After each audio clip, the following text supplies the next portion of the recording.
Yo, what's going on YouTube? Welcome back to another video. Here I'm going to break down GBPUSD in its format of the trade that I caught last Friday. Okay.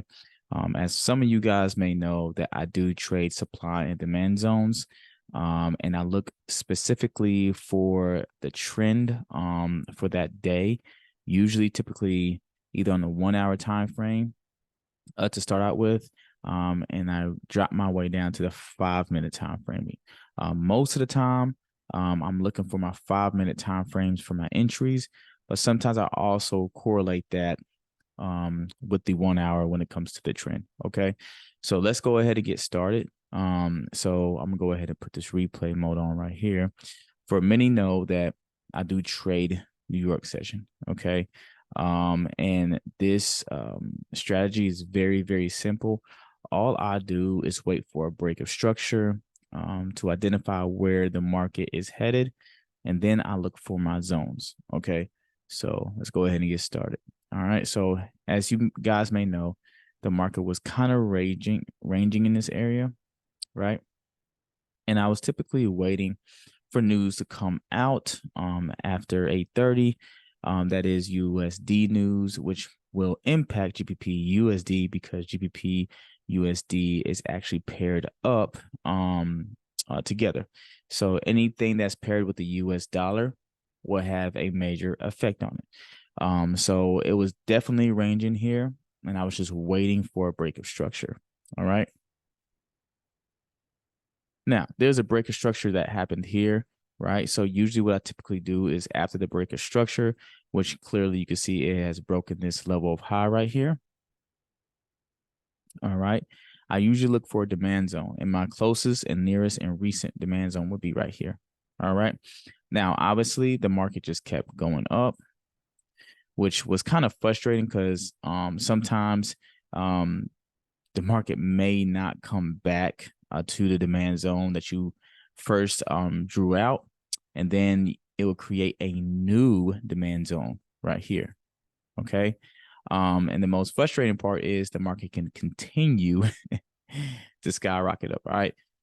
So this would have been my third demand zone right here.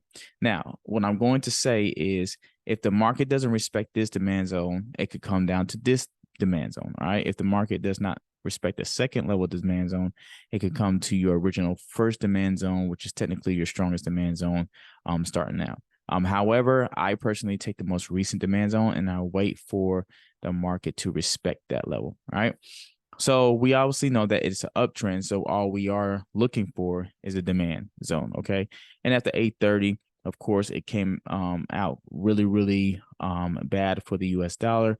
So we are definitely looking for buys on GBPUSD. All right. So it didn't necessarily retest this area yet, but we could see that the market did create another bearish candle and then immediate bullish candle, and then it went back up. So because of another jump in the break of structure, this will be your most recent demand zone. All right. And this is the one I took. And I'll show you exactly how I took it.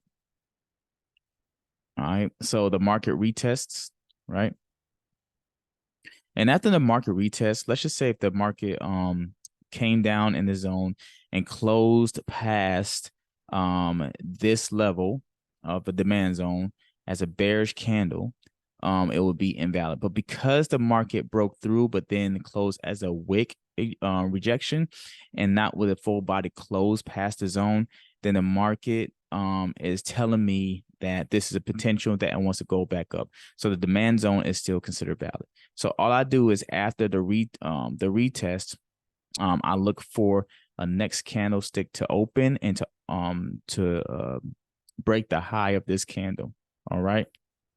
And of course, if the next candlestick doesn't do that and it continues down, then it continues up, continues down, continue up, then what I do is I'll wait for the next candlestick to close and the new candlestick to break above that the previous candlestick that closed. All right. So obviously we get one right there. So my entry was right here. All right. Had a 10 pip stop loss. All right. And I actually aimed for a 1 to 2 on this trade. I usually aim for a 1-to-1. So right there. And boom, take profit level here. All right.